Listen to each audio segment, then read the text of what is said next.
The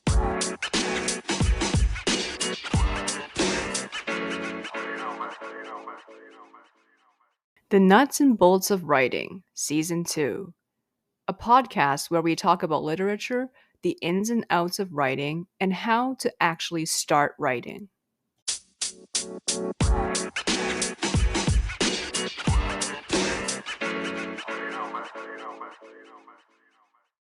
Today, we're going to be talking to Wren about their graphic novel, The House on Caple Hill. Wren appeared on many episodes in Season 1, but this is the first episode they've appeared on for Season 2. Wren has talked extensively about their plans and progress on The House on Caple Hill. Check out the links in the description to see all of the House on Caple Hill episodes. So this is Wren's bio. Wren, they, them, is a graphic novelist, writer, and artist. Their main project is The House on Caple Hill, a fantasy graphic novel in 9 parts that explores the main character's journey to find pieces of themselves scattered throughout the cosmos.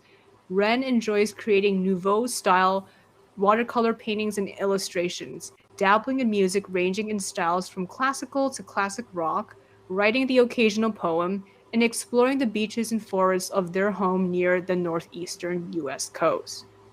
Hi, Wren. It's so nice to have you back. It's great to be back. Yeah, it's been, I think, almost a year since the last episode that you talked about your works. I think so. It's definitely been long enough. We needed to break the fast. Yes, definitely. So, this episode is going to focus particularly on the Book of Ebe, which is, if I remember correctly, the 3rd book in your series, right? Yes, that's correct. Right. So if you guys want to learn more about the previous books in The House on Caple Hill, check out the category on our podcast website, where there is a category specifically for Wren's podcast about The House on Caple Hill. You can see all of the episodes we recorded so far, and we've discussed the previous books as well as Wren's approach to arts and some other topics. So the first question is, what were the most difficult parts of writing the Book of Ebe? I would say that the answer to that is kind of twofold. One of the most difficult things about even attempting to write this is that it requires me as an author to be very intimately autobiographical. And, as much as this entire work could be seen that way, it's because it's set in the most realistic of the worlds that I have planned for Caple Hill.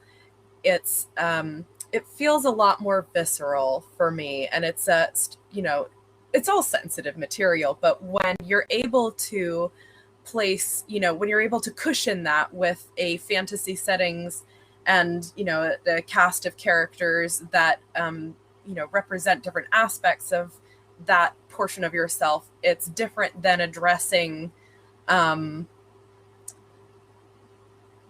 this book is very dressed down. It's very direct in what it has to say and the story it has to tell. And it's difficult to reach a balance of fantasy and realism in that sense the goal is already to be more realistic.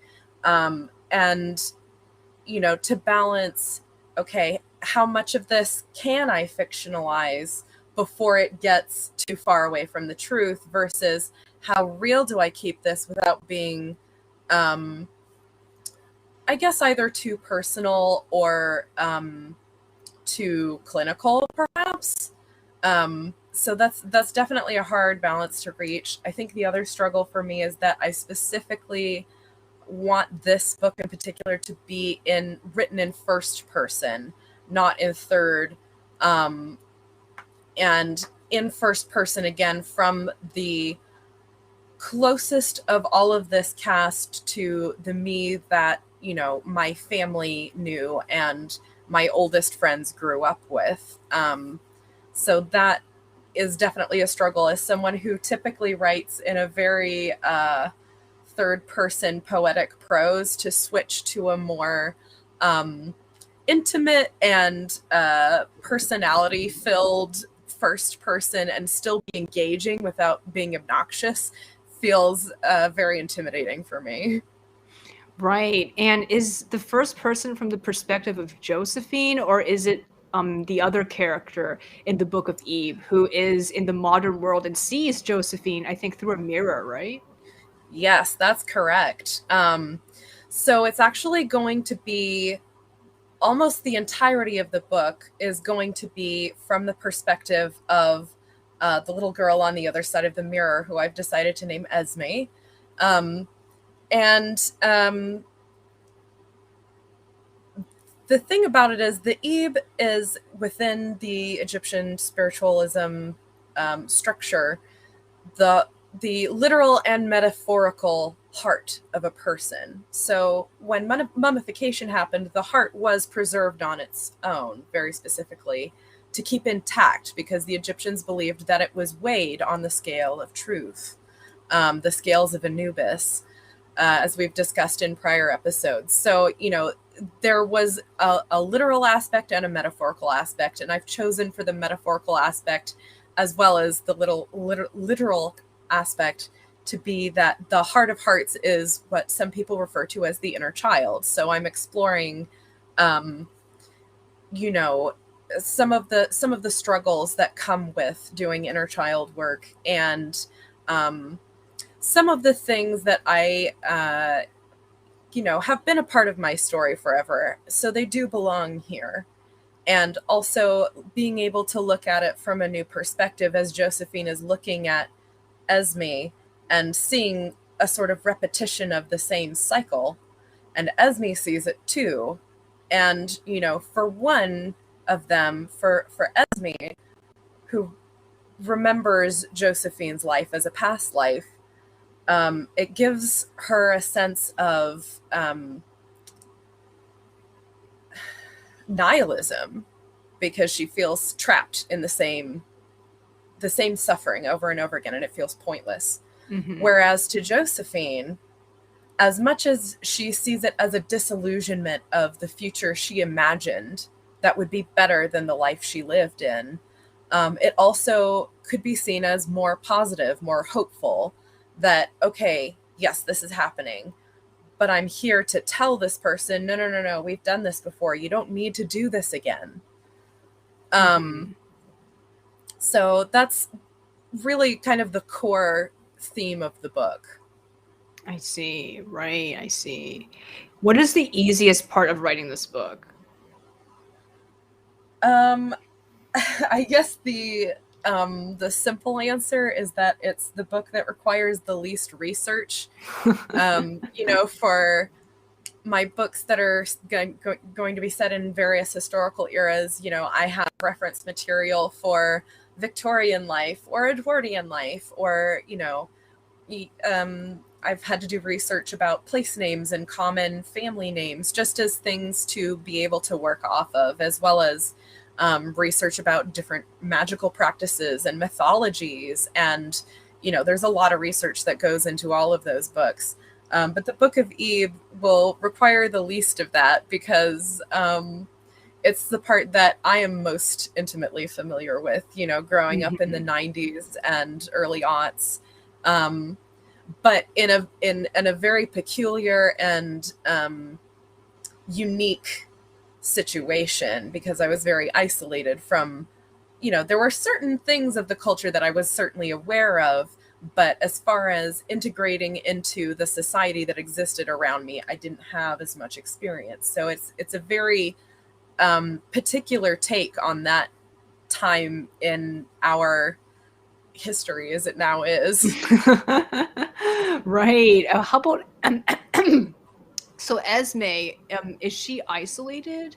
Can, like, without spoiling, obviously, can you tell us a little bit about how that parallels your own experience of being isolated in that time period? Yeah. So I think one thing that will make, a separation between Esme as a character and me is that her story is set in Britain. And Britain, being so small, the kind of village system that they have set up, where they have all these teeny tiny little towns and little clusters, but you have to go far away to get to the next little cluster of little towns. And that is very different from my experience, which was actually decidedly metropolitan, considering the way I was raised. And Esme will be similar in that she will be experiencing a how would I call it, a what some might call a more radical religious upbringing that not only isolates them from isolates her from her peers and from other children that she could be learning to understand, but sort of gearing her towards a life in a world that didn't exist anymore, and the expectations that her parents could have no longer applied to the world around her. So in that sense, it's a very similar experience to mine. But I think even that the culture itself that she'll be growing up in is already a little bit more isolated and insular, and just a different functioning. It's living in a small rural village is very different from living in a suburb. Mm-hmm. It's a whole different deck of cards, and I think that will be a good distinction to have, and another way to explore isolation and the permanent outcast experience, Mm-hmm. I but see. without being quite as distinctly word for word, if you will, from my own experience. Mm-hmm. How do the visuals of this book differ from previous books, or do they not differ? I I hope that in all of these books, there's something about the style that says, this is the same artist. There's a kind of consistency. But I do want the Book of Eve to stand apart as looking much more grungy, much more messy and realistic, but in kind of a desolate way, kind of in a similar way that Sandman, while it's still a comic book and drawn in a very exaggerated comic book style, has a very grimy kind of realness to it, and a lot of texture. And I think that of these books, it's probably going to look the least whimsical. In fact, I would say that if anything, would look a little bit more bleak and rough. And I plan on using a much more subdued, desaturated color palette, whereas most of my art is typically like color turned up to 12, Right, and I guess that fits in because it's modern, and also it takes place, in a world without clear magic, at least. But previous installments took place in more fantastical worlds where magic was more obvious. Exactly. Magic was real for those worlds. And in Esme's world, magic is as real for her as it is for you and me. Like, yeah, there are some people who believe in it, and, they're kind of looked on as weirdos themselves. Um, but it's not cultural in the way that it was for Josephine, where, these are now folk traditions and we still do it, and we understand that there was a magical thing behind it, but we just don't have that now. I think for Esme, it will be just very cut and dry, like our modern world. Magic is something that most people don't want to call real. Mm-hmm. I see. And what are the main themes of this book? We touched on some already, such as isolation, right? And I guess that sort of rigid upbringing, but what are the other themes? Yeah, I would say that a lot of the themes of this book center around self compassion, especially from the perspective of, the karmic cycle. If you know you've done it before, then you can look at your self learning lesson again and with a little more compassion, like, okay, I've been through this, I get it. Um, and we did talk about how one of the themes was how it's really about inner child work. And it's very direct. It's not metaphorical. If you really look at it, it's very direct about that. I think it's about, the pain that comes with being insulated, and the pain that comes from being self-aware that not only are you suffering something you've suffered before with no real purpose, but also the pain that comes with being self-aware that you'll never fit in with the world that is there to greet you when you finally get there. Mm-hmm. And I think that it's also, very much about manifestation in a certain sense, that, there's a sense of having the power to change your future, even if you don't have what others would like to call magic. That maybe the magic is your own power to heal yourself. Mm-hmm. Right. And is it through Josephine's relationship with Esme that causes both of them to heal, or is that what happens, or who is doing most of the healing? Is it Josephine or Esme or both? I think it's equal parts. I think that Esme is healing in that this is her first time experiencing this for herself, and with Josephine's help, she has a better understanding and more compassion towards herself.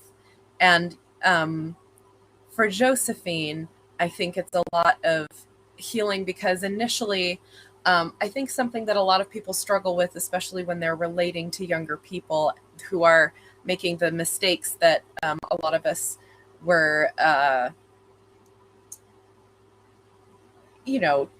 things that we were told were unacceptable, and we expect people to know that you should have known that already. Understanding that, because initially Josephine is sort of contentious and doesn't, like, I had to grow up with worse things, why can't you figure it out? But ultimately, after she's had to experience Esme's life multiple times, as kind of a loop, she realizes that her being contentious towards Esme doesn't help either of them. And that it's not only a compassion to Esme, but a compassion to herself to be more understanding towards this child. Right, I see. So there's kind of equal, I would say equally there, it's both. Mm-hmm, I see. Finally, can you summarize the Book of Eve in around 5 sentences? What is the beginning, climax, and end without spoiling? Okay. So what I have here are my 5 sentences. Uh, Baba Yaga's spell from the end of the Book of Ka sends Joe into a loop in yet another future and dimension. The loop forces Joe to witness a modern girl's battle with and surrender to despair over and over from beyond reflections and shadows until she learns how to stop the cycle. Jo sees quite a lot of her own struggles in her young counterpart, much to her vexation, and likewise, young Esme in fact remembers being Jo in a previous life, and sees that as proof of the futility of her suffering. And I would say that the beginning, middle, and end, I would say that, as I said before, in the beginning, Jo is not compassionate towards Esme, and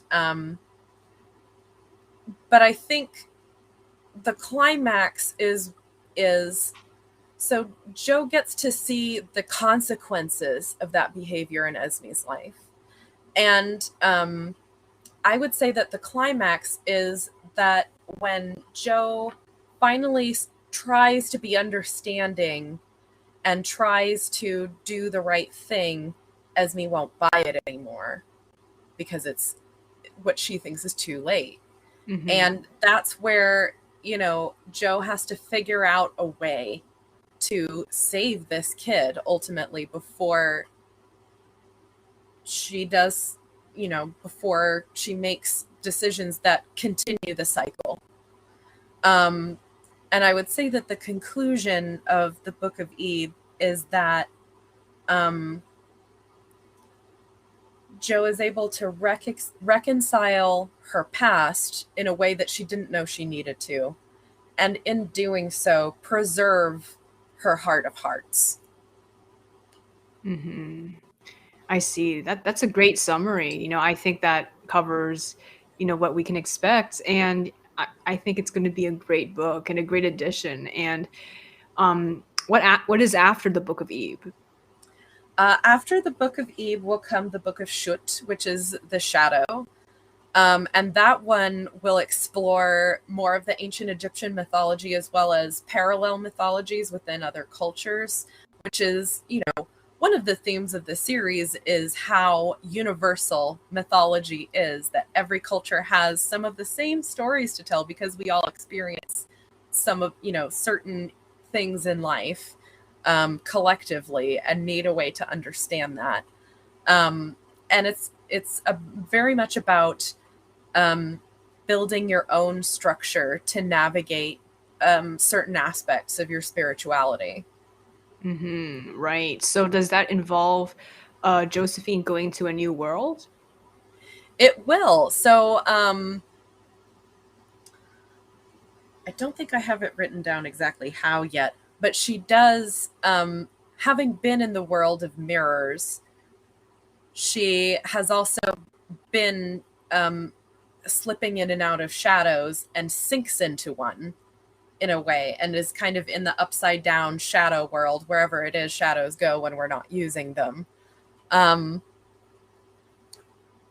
So yeah, she will be entering another world, and we'll be traveling pretty continually through the Book of Shut, which for me, I want to carry a tidy parallel with the ancient Egyptian books of Hours, which there are a couple different versions of that, but they're quintessentially atlases, roadmaps, instructionals for the underworld as you traveled through different parts of the underworld on your journey to the afterlife and the judgment and all of those things. Mm-hmm. I see. Well, I think we can probably discuss the Book of Shoot next time. What do you think? We can try. Yeah, sure. I'll have to jot down some notes. Yeah, I'll think of some questions, and I guess we can discuss that just like we discussed this next time. Absolutely, that would be wonderful. Yes, and hopefully we can get through all of the books maybe by next year or the year after. Maybe so, and hopefully I'll have some more written and maybe even starting to turn some of the earlier ones into scripts. Well, I'll definitely be posting more art. That's something that I'm trying to focus on a little bit more, making sure that I'm keeping up with being familiar with these characters. And fortunately, one thing that this recent turn of events at my home has prompted is for me to get a proper tablet that I can start creating digital art with, which hopefully will make it a lot easier for me to be able to create new concept art and storyboards, perhaps, to be able to share the progress of how I'm envisioning these things to look. Great. All right. See you next time.